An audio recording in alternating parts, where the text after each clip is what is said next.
Mais uma vez estamos aqui para falar alguma coisa da Palavra de Deus. Na verdade, hoje eu queria bater um papo.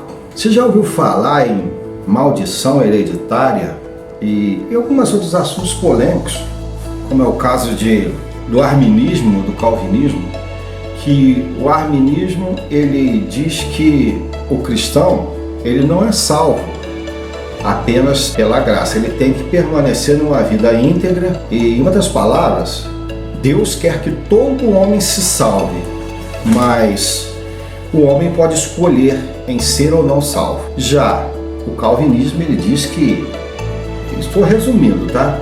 Que por mais que o sujeito ele ande errado, uma hora ele vai se converter aos caminhos de Deus, Deus vai de alguma forma agir e vai resgatá-lo.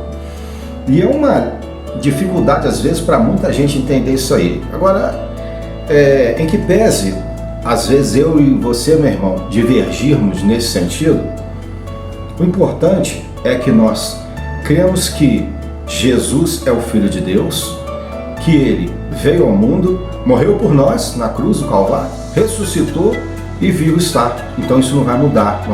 Se a gente acreditar que o homem ele precisa estar sempre andando nos caminhos retos do Senhor para ser salvo, nós vamos nos encontrar no céu. E se nós cremos também que de uma forma ou de outra Deus vai resgatar o homem e ele vai se arrepender dos pecados, enfim, nós também vamos nos encontrar no céu.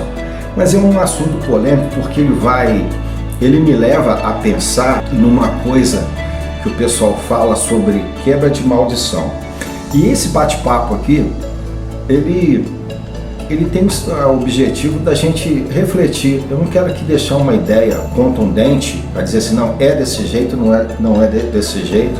Às vezes a gente precisa respeitar. Então, a gente vê lá, por exemplo, uma das tendências de movimentos das batalhas espirituais que vem tratar de maldições bíblicas, maldições hereditárias, é feita com pessoas que se dizem entendidas no assunto, e eu confesso para você que eu já acreditei, assim, sem estar me aprofundando na Bíblia, acreditei em determinados pontos de vista, mas quando a gente começa a se aprofundar no que a Bíblia fala, a gente começa a questionar. A Bíblia fala assim, ó, e conhecereis a verdade, e a verdade vos libertará. Então, meu irmão, minha irmã, nós precisamos testificar da palavra de Deus. E algumas pessoas ensinam que nós herdamos as maldições que acompanham os nossos antepassados por causa dos seus pecados, pactos demoníacos, e que nós precisamos anular esse tipo de coisa. E só que normalmente o texto que é utilizado, ele está em Êxodo 20, que Deus ele aponta, né, a visita, a maldade dos pais nos filhos até a terceira geração dos que o aborrecem. É nesse sentido, então, Ezequiel 18, né, e lá fala o seguinte, o versículo 21, mas se o ímpio se converter de todos os seus pecados que cometeu e guardar todos os meus estatutos e fizer juízo e justiça, certamente viverá, não morrerá. De todas essas transgressões que cometeu, não haverá lembrança contra ele. Pela sua justiça que praticou, viverá. Interessante que esse trecho de Ezequiel ele fala muito a respeito desse tipo de coisa, né? Aí lá o 19, veja só. Mas vós dizeis, por que não levará o filho a maldade do pai? Aí vem a resposta. Porque o filho fez juízo e justiça, e guardou todos os meus estatutos, e os praticou, por isso certamente viverá.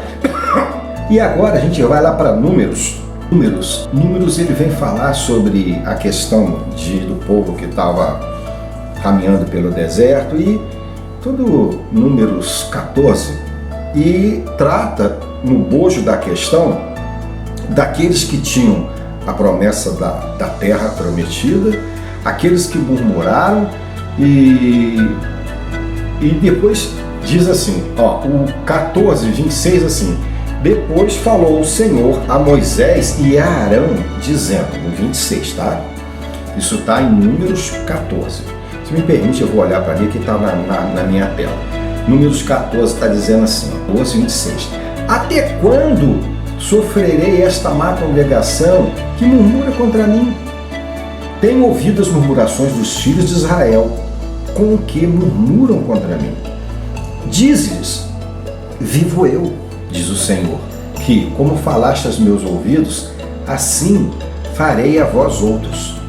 Neste deserto cairão os vossos cadáveres, como também todos os que de vós foram contados segundo toda a vossa conta, de 20 anos para cima, os que dentre vós contra mim murmurastes. Ao 30. Não entrareis na terra pela qual levantei a minha mão, que vos faria habitar nela, salvo Caleb, filho de Jefoné, e Josué, filho de Num.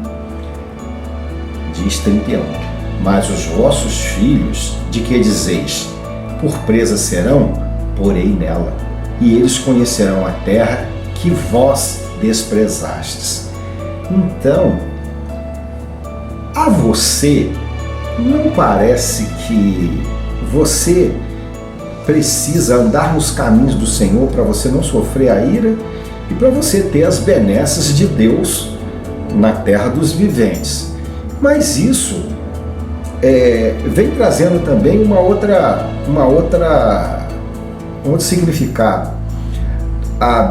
Tem uma passagem na Bíblia que fala assim: a alma que pecar, esta morrerá.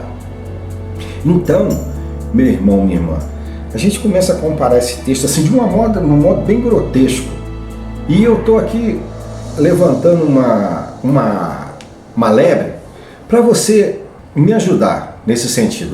Vamos falar sobre isso. Vamos conversar sobre isso. Eu aprendo com você também. Poxa, eu não sou o dono da verdade. Qual será então todo o viés dessa conversa? Deus tem prazer na perdição de alguém? Não, ele quer que todos se salvem. Mas o homem pode escolher. Ou o homem, em dado momento, ele vai se arrepender, vai vir alguma coisa, vai acontecer, na beira, no leito de morte, ele vai se salvar. O que você acha disso? Existem muitas coisas que a gente ainda procura explicações, né? Mas é interessante a gente saber disso, especialmente quando se trata do que eles dizem que são as maldições que acompanham gerações. Eu entendia que o homem, ele tinha aquelas coisas ruins na vida dele. Mas a partir do momento que ele se rendia aos pés do Senhor, tudo se faz novo. O pecado foi lançado no mar de esquecimento, como diz a Bíblia. O que você acha disso aí? Compartilhe esse vídeo, deixe seu comentário. O mais importante para mim é você deixar seu comentário. Se você achar que não é o caso de compartilhar o vídeo, tudo bem, mas deixe seu comentário. Eu preciso aprender também. Também quero aprender. E se você desejar, se inscreva para a gente tratar sobre esses assuntos que é às vezes polêmico, mas às vezes a gente precisa entender certas coisas. A gente não pode estar comendo na mão dos outros.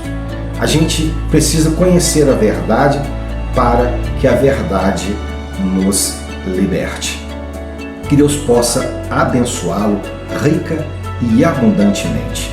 Esse é o canal Palavra de Vida. Estamos aqui para divulgar a Palavra de Deus.